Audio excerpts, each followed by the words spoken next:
की इस परिचर्चा में आप सभी का स्वागत है। मैं हूं आपके साथ अपर्णा सिंहदेव। आज हम बात करेंगे उत्तर प्रदेश की राजनीति में दूसरी सबसे बड़ी पार्टी समाजवादी पार्टी की अन्य क्षेत्रीय पार्टियों के साथ होने वाले गठबंधन पर। इस पर बात करने के लिए हमारे साथ मौजूद है उत्तर प्रदेश से हमारे सहयोगी अतीक। अतीक, आपका स्वागत है। Thank you Aparna. अतीक, सबसे पहले तो आप हमें ये बताएं कि सपा यूपी की क्षेत्र पार्टियों से गठबंधन कर रही है, इसका आने वाले विधानसभा चुनावों में क्या फायदा हो सकता है उनको?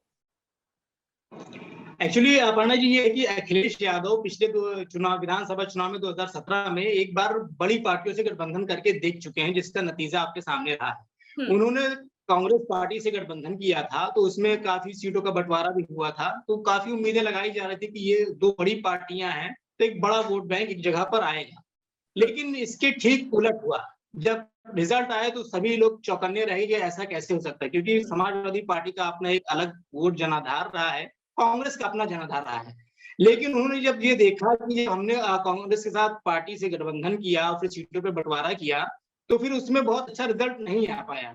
उसमें फायदा तो कांग्रेस को तो मिला, लेकिन इनको जो फायदा मिलना था वो इनको नहीं मिल पाया।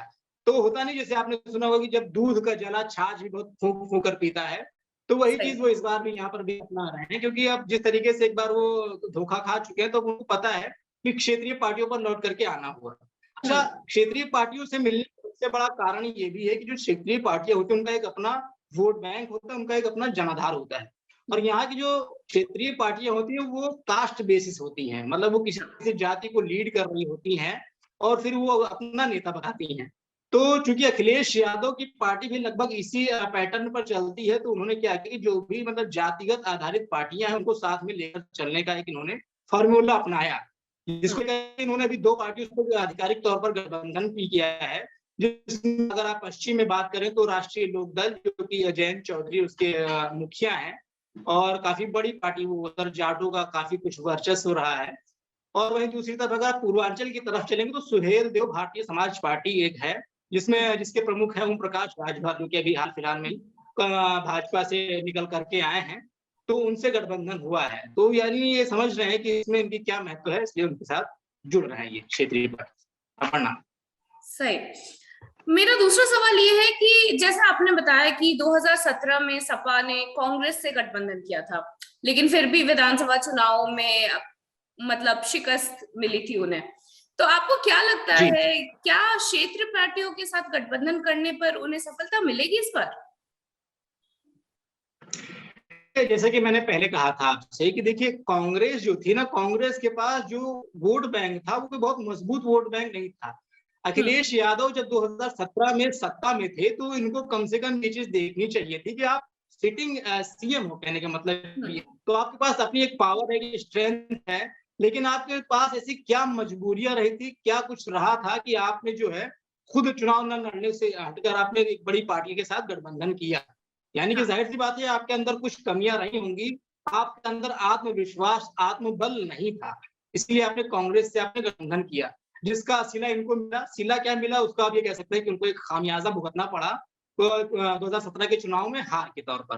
तो हो सकता है कि जैसे पिछली बार चुनाव हारे, तो अपने आप को और इम्प्रूव करने के लिए कई बार होता है कि हम लोग कोई फॉर्मूला अपनाते हैं और वो सक्सेसफुल नहीं होता है, तो हम नए फॉर्मूले पर जाते हैं।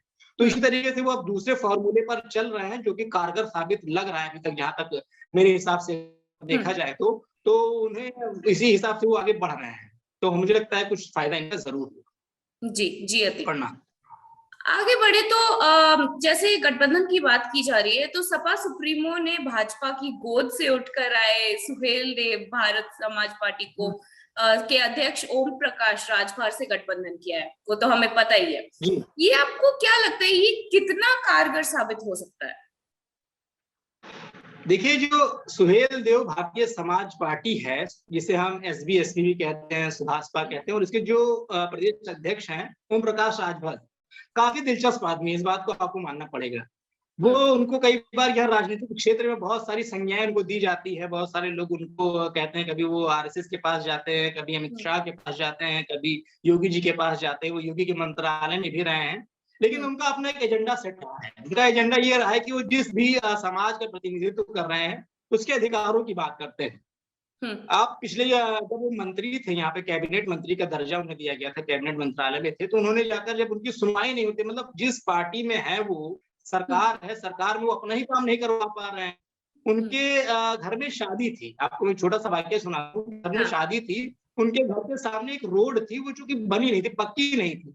इन्होंने ना जाने कितने खत, कितनी चिट्ठियां, कितनी अर्जियां सरकार से लगाई। जब सोचिए अपने घर की सड़क ये नहीं बनवा पाए तो इनका क्या वैल्यू होगी, वहां पे आप अंदाजा लगा सकते हैं। मजबूरी में इन्होंने फावड़ा कुदाल लेकर के वो खुद उतर गए मैदान में, खुद अपना फावड़ा चलाए, वो सड़क बनाने का प्रयास किया।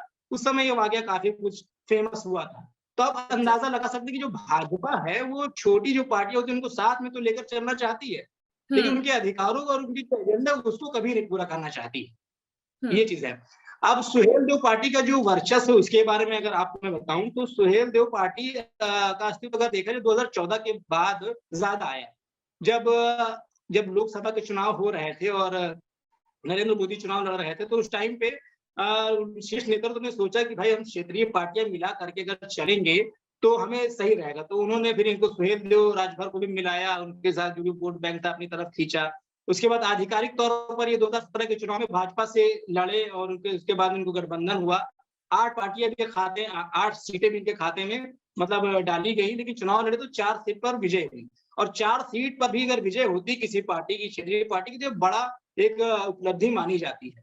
तो उसी हिसाब से अब जब इन्होंने मांग की सरकार से, उस सरकार में जब इनका नहीं हो पाया तो इन्होंने फिर कहा कि अब जो विपक्ष में रहना ज्यादा जरूरी समझा। उसके बाद में अखिलेश इन्होंने आधिकारिक तौर पर अब जुड़ गए हैं। तो अब ये लाल पीला साथ में, असल में इनका जो चुनाव निशान, वो छड़ी है, उनका जो कलर है वो पीला है, समाजवादी पार्टी का लाल है।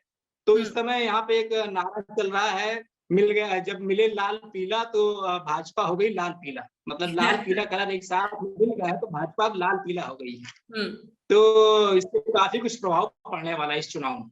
मुझे अभी तक मैं आपसे अगर बताऊं, मैं अपना पर्सनल ओपिनियन अगर आपको मैं दूं, तो अखिलेश यादव ने अब तक 2 गठबंधन किए और दोनों अपने आप में बहुत कारगर साबित रहे हैं। पूर्वांचल में मैंने बताया कि बीएसपी का अपना अलग वोट बैंक है, और पश्चिम में चलेंगे तो राष्ट्रीय लोकदल का अपना एक जनाधार है। तो दोनों अभी तक मुझे लगता है कारगर हैं और इसका सिला अखिलेश यादव को काफी कुछ मिलने वाला है, उसका फायदा मिलेगा। शुक्रिया अतीक, आपसे बात करके बहुत अच्छा लगा। मैं चाहती हूँ कि आप फिर से हमारे शो में आए और यूपी की राजनीतिक बातों के बारे में हम फिर से बात करेंगे अगले एपिसोड में। तो दोस्तों, आज हम बात कर रहे थे सपा और अन्य क्षेत्रीय पार्टियों के गठबंधन के बारे में। हम उम्मीद करते हैं आपको हमारे आज का ये परिचर्चा पसंद आया होगा। फिर मिलेंगे नए मुद्दे के साथ। तब तक आप यूपी की हर राजनीतिक हलचल जानने के लिए देखते रहिए आइस्कोप मीडिया।